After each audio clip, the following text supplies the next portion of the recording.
Guinée, située à l'ouest de l'Afrique et bordée par l'océan Atlantique, longtemps touché par Ebola, le pays a été capable de surmonter cette crise de façon courageuse. La Guinée est un pays hors norme en ce qui concerne les ressources naturelles. En effet, au fin fond de ses terres, le pays possède beaucoup de ressources naturelles, dont un tiers des réserves mondiales de bauxite. Parmi cela, on remarque que le pays est magnifique grâce à son paysage tropical assez varié, mais composé principalement de jungle. Enfin, l'élément que l'on aurait pu oublier en parlant de la Guinée, le sport. Or non. Bonjour à tous, et aujourd'hui on se retrouve du coup pour un nouvel épisode encore une fois de la Bancan. Cette fois-ci on va s'occuper de la Guinée, donc la Guinée Conakry, voilà plus précisément.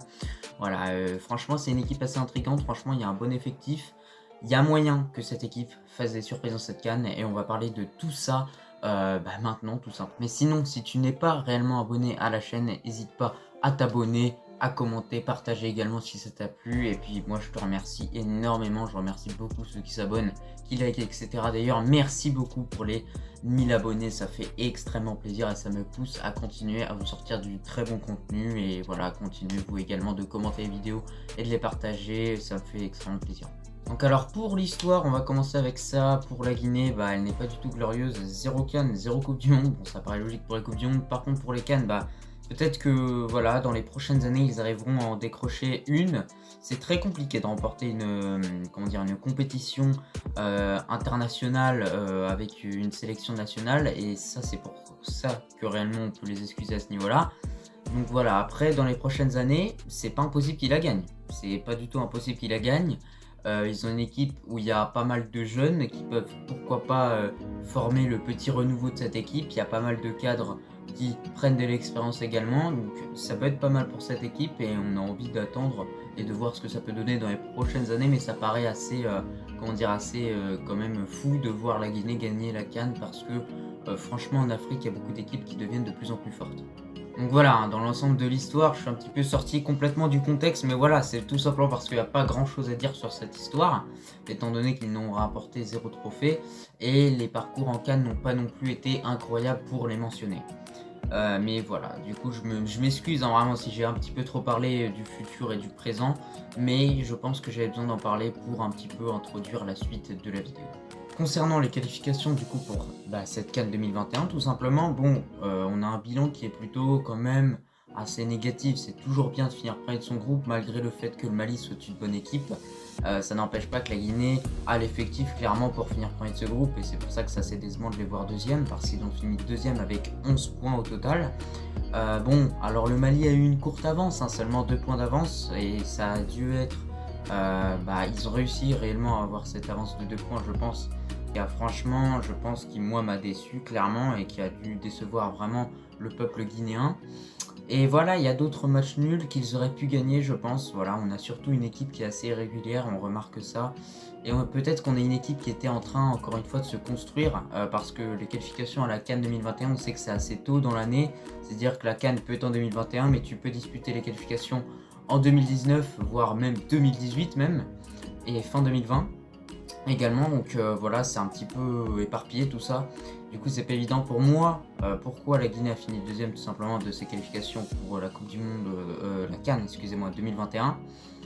Tout simplement parce que ils étaient en construction et en renouveau total, qu'il y avait des joueurs qui arrivaient et que c'était pas évident de faire la part des choses et de remporter les matchs. Bon, désormais on va attaquer la partie la plus intéressante de cette vidéo, ce qui concerne la Guinée, réellement du coup l'effectif et la composition. Alors déjà ce que j'ai remarqué c'est que j'ai été assez choqué quand même en faisant cette vidéo de voir le nombre d'individualités fortes qui existaient tout simplement dans cette équipe. C'est-à-dire qu'on a par exemple en défense Simon Falette, au milieu de terrain on a Naby Keita et en attaque on a Mohamed Bayo, voilà l'inévitable attaquant de Clermont-Ferrand, donc très très bon attaquant qui a réalisé un très bon début de saison en Ligue 1 Uber Eats. Donc voilà, franchement ces trois joueurs franchement qui sont juste incroyables. C'est juste au goal où on ne connaît pas réellement le gardien, mais je pense que c'est un très bon gardien s'il est en Guinée quand même, c'est l'équipe nationale, il faut quand même se le rappeler. Donc franchement, moi, clairement, quand j'ai vu ça, j'avais clairement hâte de faire la composition. Et quand j'ai fait la composition, j'ai remarqué que clairement, ils avaient une équipe qui était capable de battre n'importe quelle équipe en Afrique.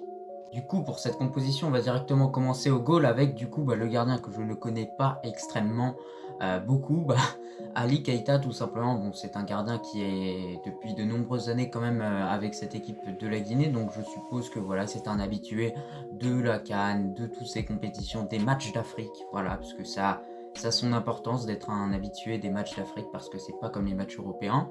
Du coup, voilà, je pense qu'il va clairement faire le taf pour cette équipe de la Guinée. Ensuite, on continue en défenseur droit avec Mamadou Kane. Mamadou Kane, c'est tout simplement un défenseur droit qui évolue dans un championnat azerbaïdjanais, je crois qu'on dit comme ça. En tout cas, dans un championnat de l'Azerbaïdjan, quoi. Bon, c'est un joueur également habitué de cette sélection tout simplement guinéenne et c'est pour ça qu'il aura tout son important dans cette équipe. Pour cette charnière centrale, on a une charnière centrale qui est plutôt solide, franchement, avec Sow et Fallette. Voilà, Fallette et Sow. Déjà, Fallette, faut voir comment il est physiquement. Il est imposant, le gars. Il est carré comme ça. Biceps de cette taille. Enfin, laisse tomber, quoi. Donc, déjà, ça, franchement, sa dimension physique et ce qu'il va pouvoir apporter sur le terrain, franchement, c'est clairement à noter parce que c'est un très bon joueur. Il est passé par Francfort, il est passé par d'autres grands clubs, Fenerbahçe. Bon, pour l'instant, il est revenu en Turquie dans un club un peu plus petit, mais ça n'empêche pas que c'est un très bon joueur et qu'il va beaucoup apporter. C'est un joueur d'expérience et qu'on a hâte de voir ce que ça va donner tout simplement dans cette CAN 2021 face à des grands joueurs. Petite phrase sur Sow, c'est quand même un joueur assez prometteur de Saint-Etienne. Il est assez jeune, aura-t-il réellement les épaules pour faire une CAN 2021? C'est ce qu'on verra tout simplement en 2021. Et en défenseur gauche, on aura donc Isiaga Silla qui est un très bon défenseur. Également, il évolue à Toulouse. Sinon, je l'attendais avec impatience ce moment-là. On va évoquer ce trio du milieu de terrain, un petit peu ce trio, hein, parce que vous allez voir que j'ai fait une petite spécialité au niveau du trio offensif également. On va commencer avec Diawara en milieu défensif. Voilà, un des hommes forts de Mourinho avec l'AS Roma. Il est assez titulaire avec cette équipe et il apporte énormément. C'est un joueur qui a un physique vraiment robuste. C'est un joueur qui peut beaucoup courir, qui a de l'endurance et qui pourra beaucoup, du coup, apporter à cette équipe de la Guinée.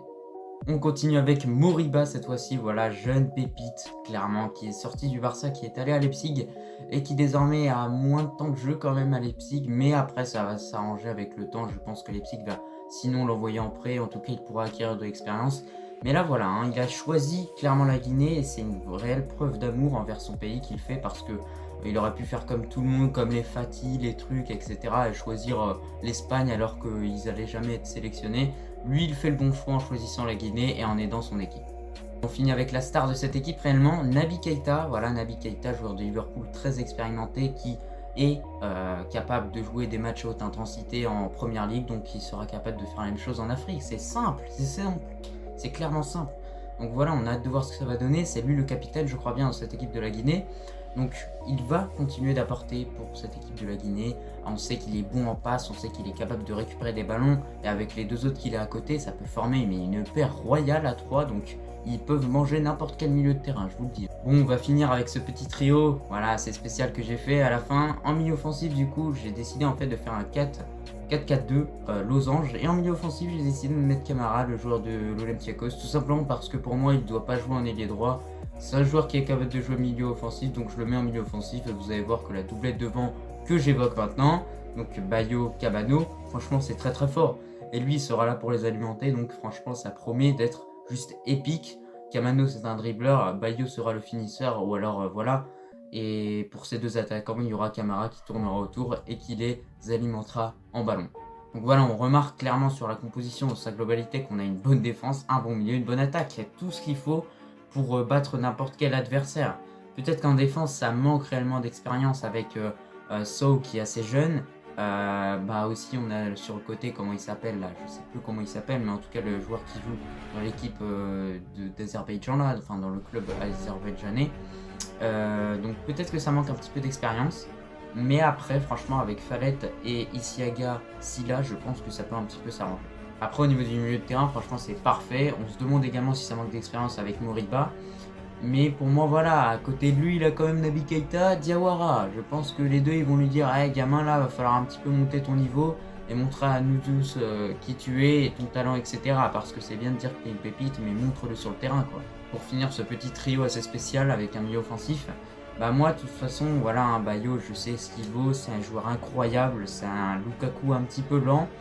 Et de l'autre côté, Kamano, c'est un dribbleur vraiment hors pair. Voilà, très très bon dribbleur, capable de dribbler n'importe quel défenseur. Donc franchement, ça peut former, comment dire, une petite nuance, c'est-à-dire vitesse, dribble avec Kamano et finition et jeu de tête, tout simplement avec Bayo. Et ça peut former peut-être l'attaque parfaite pour cette équipe de la Guinée. Voilà, je pense que j'ai fait un petit peu le tour de cette composition. Elle est très bonne et maintenant, reste à voir en 2022 s'ils seront capables de sortir des résultats avec cette composition. Pour cette CAN 2021, la Guinée est tombée avec le Malawi, le Sénégal ainsi que le Zimbabwe, donc un groupe largement abordable pour cette équipe qui pourra finir deuxième réellement, parce que pour moi le Sénégal c'est impossible, ils finiront premier, voilà, je le dis clairement. Mais après il peut se passer peut-être quelque chose et pourquoi pas la Guinée pourrait finir premier, on ne sait pas ce qui peut se passer dans cette CAN 2021 et on a hâte de voir ce que ça va donner justement entre toutes ces équipes dans ces phases de poule. Mais n'empêche, pour la Guinée, il faudra se méfier seulement d'une seule équipe, je pense, clairement dans ce groupe, enfin de deux du coup. Déjà, le Sénégal, tenter de faire un résultat, un match nul ou tout simplement peut-être une victoire bien organisée. Et il faudra vraiment faire attention à cette équipe du Zimbabwe qui est toujours là dans les CAN comme trouble fait, qui pose toujours des problèmes à chaque équipe, qui souvent, même parfois, dominent le match, ont des actions, mais malheureusement ne sont pas récompensés. Donc voilà, il faudra vraiment être très tranchant face à cette équipe du Zimbabwe pour pas perdre ce match et pour tout simplement aller en huitième de finale. Alors au niveau de ce groupe, mon pronostic final réellement pour cette équipe de la Guinée, je les verrai tout simplement finir en deuxième, du coup derrière le Malawi et le match face au Zimbabwe, parce que il faut gagner ces matchs, clairement pour se qualifier, il n'y a pas le choix à ce niveau-là. Et malheureusement je les verrai perdre contre le Sénégal, comme je l'ai dit dans le dernier épisode de l'Avant-CAN, où vraiment je vois le Sénégal tout écrasé dans cette phase de poule. Désormais passons au mon prono dans la globalité de cette CAN 2021 pour cette équipe de la Guinée. Donc alors déjà, moi tout d'abord, je les vois passer cette phase de poule, voilà, je l'ai dit avant, mais je les vois aller en huitième de finale. Et franchement, j'ai envie de vous dire que cette équipe, ça peut être vraiment un outsider. Mais je me dis qu'il y a tellement d'autres équipes intéressantes en Afrique que c'est compliqué de sélectionner un outsider, parce qu'on sait que dans une compétition, il y a toujours une surprise. En 2019, c'était Madagascar également avec ce très beau parcours. Donc là, on peut se poser un petit peu des questions sur cette équipe, parce que clairement, pour moi, s'ils sont complets avec tout leur effectif, c'est carrément fait. Ils vont faire une surprise, hein. Franchement, il n'y a pas de cadeau, hein. Quelle équipe! Voilà, quand on regarde les joueurs, quand on regarde la composition, on pourrait revenir en arrière. Elle est juste incroyable. Donc moi, je ne verrais pas pourquoi pas. Il pourrait tout simplement être un outsider et pourquoi pas faire un parcours de fou comme l'Ajax, comme le Madagascar, etc. Donc voilà, il faut vraiment prendre tout ça en compte. Et au final, on se rend compte qu'il y a une équipe qui n'est pas si mauvaise que ça, vraiment. Non, c'est compliqué de pronostiquer cette CAN, hein. Il y a tellement d'équipes fortes, il y a tellement d'équipes qui peuvent être des surprises, il y a tellement de rebondissements, il peut tellement se passer de choses que c'est compliqué de donner un réel pronostic. Mais moi, si je devais en donner un, je sais pas pourquoi, mais je sens que cette équipe de la Guinée peut filer jusqu'en quart de finale. Je ne sais pas pourquoi, mais vraiment, je le sens réellement.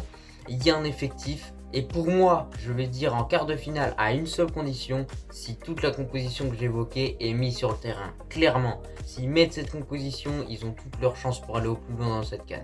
Je préfère le dire directos, cette équipe, faut pas rigoler avec elle, parce que quand ils sont complets, on voit qu'il y a un beau collectif et qu'ils sont capables de faire des vraies choses. Donc voilà, moi je les vois tout simplement avec cette composition que j'évoquais précédemment, je les vois aller jusqu'en quart de finale. Malheureusement, en quart de finale, je les vois se faire éliminer par un gros, tout simplement, dans cette CAN 2021.